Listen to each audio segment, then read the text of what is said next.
Coucou les défrisés, j'espère que vous allez bien.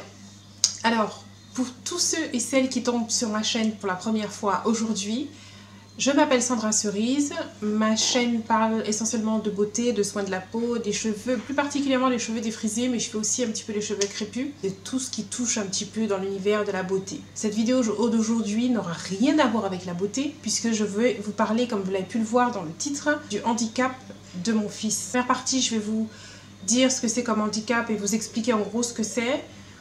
Deuxième partie, je vais vous dire ce que j'ai ressenti quand on m'a annoncé son handicap. Et la dernière partie, comment je le vis tous les jours. Alors, c'est pas une vidéo scientifique avec des chiffres et tout. Bon, il y en aura quelques-uns, mais vraiment très peu.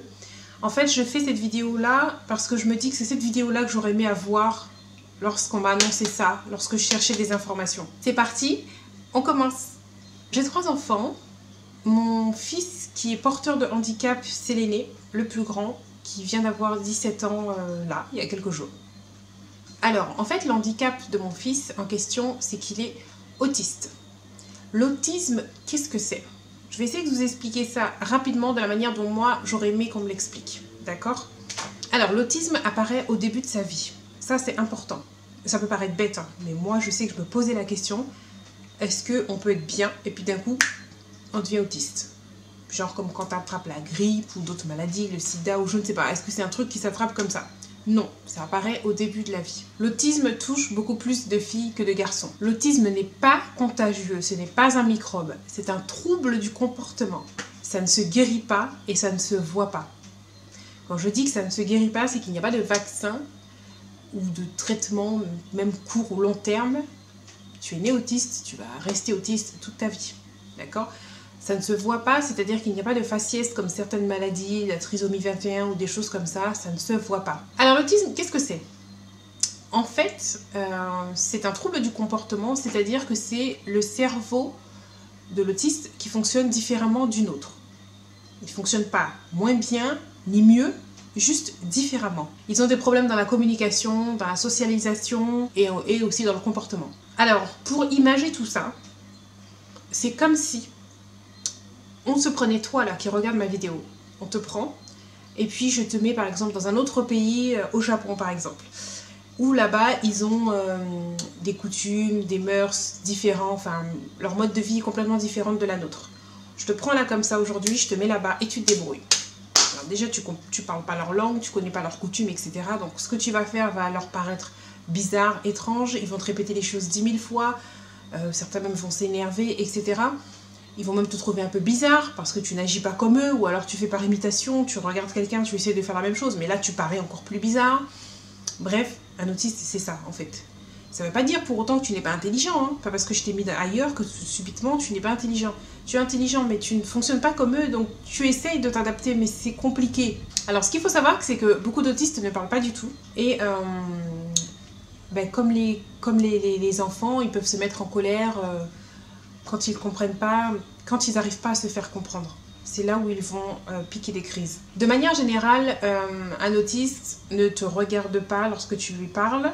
Ça ne veut pas dire qu'il ne t'écoute pas. Il écoute, mais il ne va pas te regarder comme nous on fait lorsqu'on dialogue avec quelqu'un. Souvent le bruit les dérange, la lumière. Ils ne comprennent pas du tout les expressions. Donc c'est pour ça que j'ai pris cet exemple de comme un étranger qu'on emmène ailleurs. Par exemple l'expression tomber dans les pommes. Si je dis ça à mon fils, il va chercher où sont les pommes. Et quand je vais lui dire que ça veut dire s'évanouir, il va me dire « Mais pourquoi tu n'as pas dit s'évanouir ?» Donc autant vous dire que pour moi, il n'a pas du tout le sens de l'humour. Là maintenant, je vous parle de mon fils plus précisément. Il aime être seul. Moins tu lui parles, mieux il se porte. Donc avec une maman bavarde comme moi, c'est très compliqué pour lui tous les jours. Je pense aussi que le fait qu'il aime être seul, c'est parce que pour lui, c'est difficile d'être dans un groupe parce qu'il ne sait pas comment se comporter. C'est très compliqué. Parce que si je l'accompagne, il y a d'autres adolescents de son âge ou des choses comme ça, je l'accompagne, il va vouloir venir. Donc c'est qu'il veut venir. Mais dès que je vais partir, il va partir. Parce qu'il n'arrivera pas à s'intégrer, il n'arrivera pas à faire comme eux. Encore plus les adolescents, avec leur langage. Déjà même moi qui suis pas autiste, des fois je comprends pas tout. Alors imaginez mon fils. Je vais vous donner une autre image aussi pour vous expliquer comment il fonctionne différemment. parce que souvent les gens associent l'autisme avec un retard mental. Non, tu peux être autiste et avoir un retard mental en plus. Tu peux avoir plusieurs choses, mais ce n'est pas forcément lié. Mon fils, par exemple, n'a pas de retard mental. Pour moi, les autistes et les non-autistes, comme nous, je les compare à Android et iOS. Vous avez tous un smartphone, je pense, donc vous voyez la différence. Ou alors, on va parler d'ordinateur, je les compare à Windows et à Mac. Il n'y en a pas un qui est mieux que l'autre, il n'y en a pas un qui est plus puissant que l'autre, mais ils fonctionnent complètement différemment. Quelqu'un qui est toujours habitué à travailler sous Windows, vous lui mettez un Mac, au début il va être paumé. Ça ne veut pas dire qu'il est imbécile. Hein. Il ne comprend pas, il n'arrive pas, c'est pas comme ça d'habitude, il a du mal à comprendre.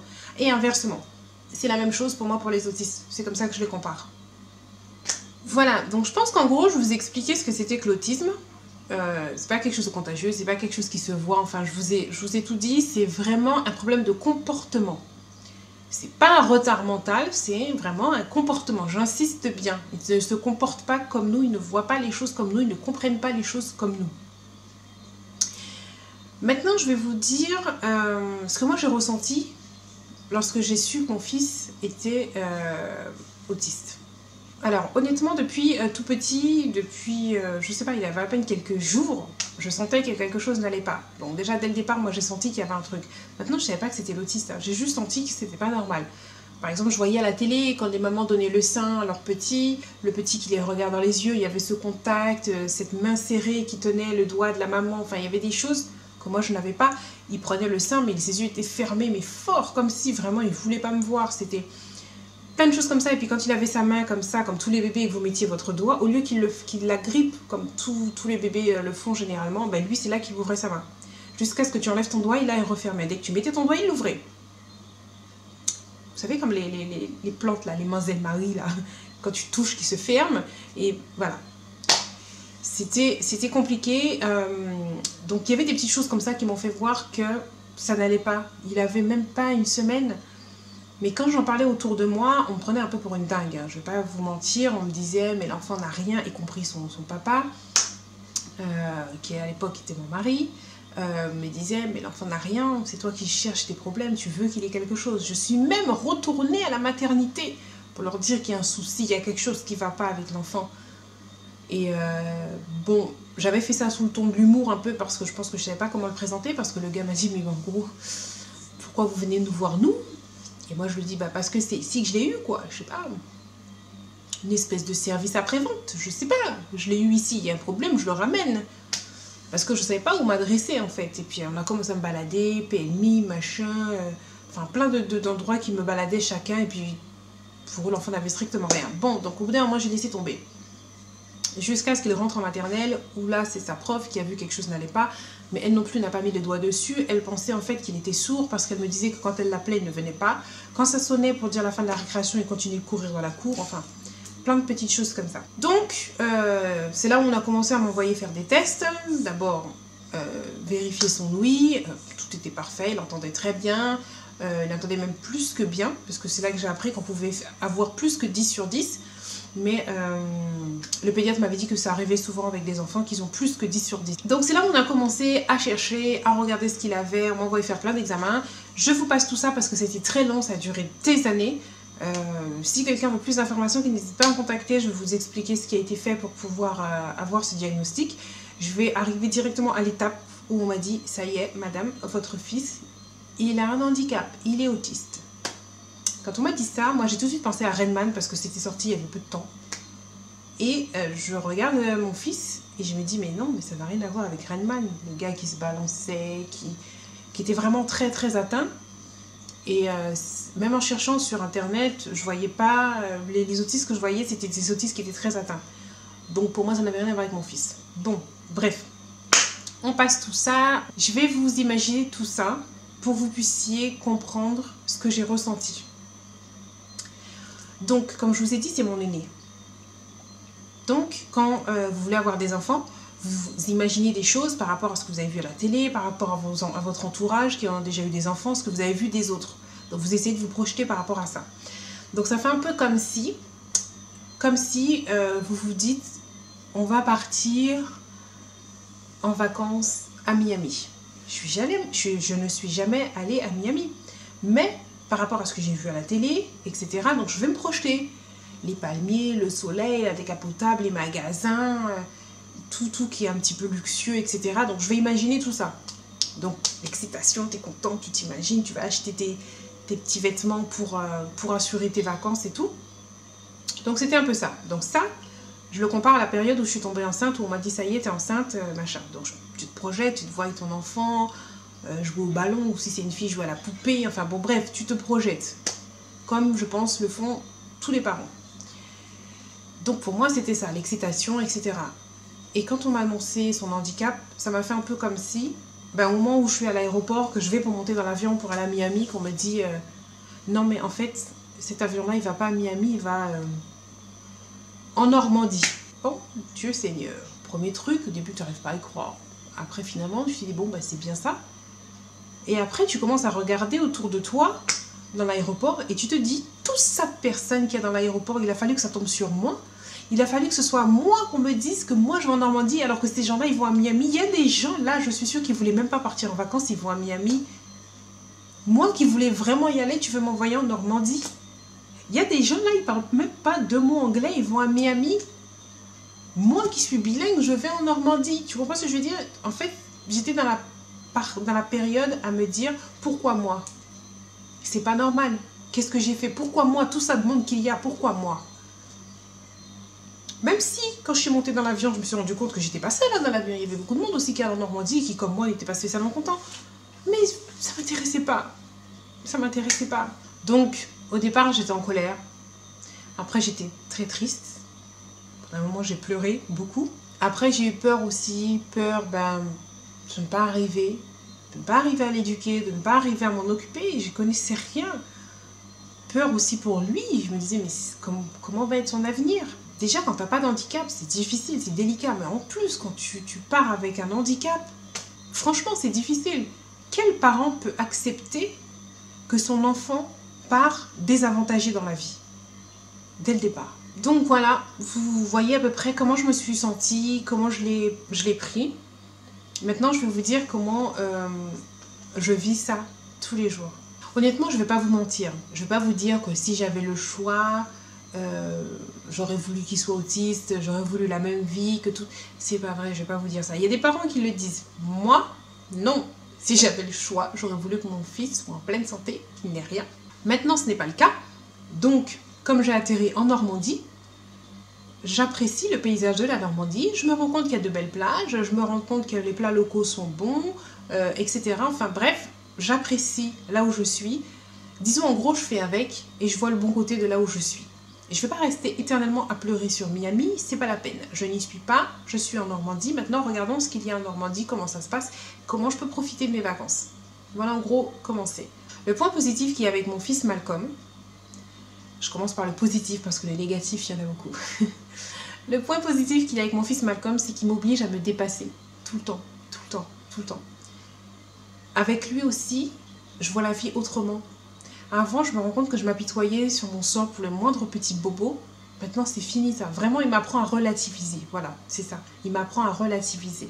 Et honnêtement, je ne suis pas à plaindre parce que je sais que la vie sera plus difficile pour lui que pour moi. Après, ce qui a été difficile pour moi, et ce qui est toujours difficile pour moi, c'est que du coup, je ne suis pas une simple maman. Déjà, être maman, c'est quand même balèze, c'est quand même costaud. Mais là, je ne suis plus une simple maman. Je suis aussi une éducatrice, je suis aussi psychologue, je suis coach, je suis son chauffeur, je suis infirmière, je suis enseignante, je suis plein de choses en même temps que je ne connaissais pas du tout, que j'ai dû apprendre sur le tas et rapidement parce qu'il fallait que je sois OP tout de suite. Donc il fallait rapidement déchiffrer tout le jargon médical, me retrouver dans les différentes prises en charge parce qu'il faut trouver celle qui correspond le mieux à ton enfant pour pouvoir demander des aides financières qui vont avec, par exemple. Et ça, personne ne vient vous aider. Hein. Personne ne vous dit ce à quoi vous avez droit. C'est un peu comme la CAF, tu vois. Une personne ne va frapper à ta porte pour te dire, au fait, tu as droit à ça, ça, ça. Si tu remplis tel document, tel document. Non, non. Et la peur des gens. J'ai une abonnée, lorsque sur Snapchat, j'avais dit que mon fils est autiste, elle m'a avoué franchement qu'elle avait peur de ça. Alors je lui dis, tu as peur de quoi? Me dit les autistes. J'ai dit, mais tu sais ce que c'est? Elle m'a dit non. Si tu te reconnais, je t'en veux pas. Hein. Tu sais, avant que tu te dises que ça y est, je t'ai affiché. Non, j'ai pas dit ton nom, rien. Mais c'est quelque chose qui arrive souvent. Les gens en ont souvent peur. Pas forcément de l'autisme. Déjà, ils ont peur du handicap. Il y a le handicap visible, par exemple celui qui est tétraplégique. Il y a le handicap invisible, par exemple une personne malentendante. Lui, ça fait partie du handicap mental, comme la trisomie 21. L'autisme, fait partie de l'handicap mental. Maintenant, est-ce que c'est génétique? Est-ce que c'est une anomalie du développement du fœtus? Enfin bref, etc. Ça, on ne sait pas encore. Il y en a qui vont vous dire que c'est à cause des vaccins. Honnêtement, je ne suis plus en train de chercher à quoi c'est dû. Ça, c'était au début. Tout au début, j'essayais de comprendre qu'est-ce qui s'est passé. Je ne suis plus du tout dans cet état d'esprit-là. Sachez aussi que n'importe qui peut être porteur d'un handicap. C'est pas du tout ce que je vous souhaite. Mais bien souvent, les gens n'en ont pas conscience. Il suffit que vous ayez un accident de voiture ou quoi, ça y est, vous êtes concerné par le monde du handicap. Après, pour l'autisme, il y a plusieurs degrés, plusieurs intensités. C'est comme le fait d'être aveugle. Vous pouvez l'être partiellement, totalement. C'est comme une grippe. Voilà, je vous donne l'exemple. 2 personnes peuvent avoir la grippe, mais avoir des symptômes différents. Moi, je peux avoir la grippe, avoir juste le nez qui coule. Mon voisin peut avoir la grippe, avoir des courbatures partout, avoir 39 de fièvre depuis je ne sais pas combien de jours, enfin vraiment. Et pourtant, tous les deux, quand on est ressorti de chez le docteur, il nous a dit qu'on avait la grippe. C'est 2 niveaux différents. L'autisme, c'est pareil. Il y a plusieurs niveaux.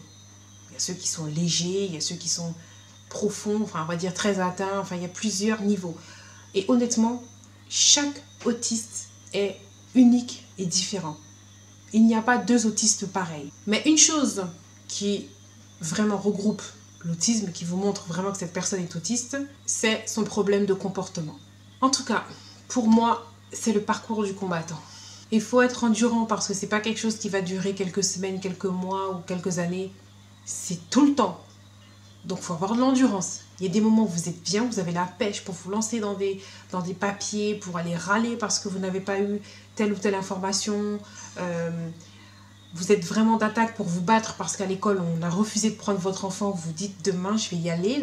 La directrice, je vais lui rentrer dedans. Vous êtes d'attaque et tout. Mais autant, il y a des jours où vous n'en pouvez plus.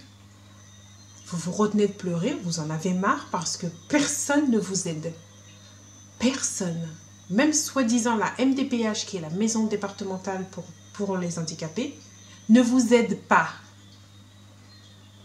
Donc comme je vous disais, c'est un vrai marathon. Donc en fait, mon fils a besoin de quoi concrètement?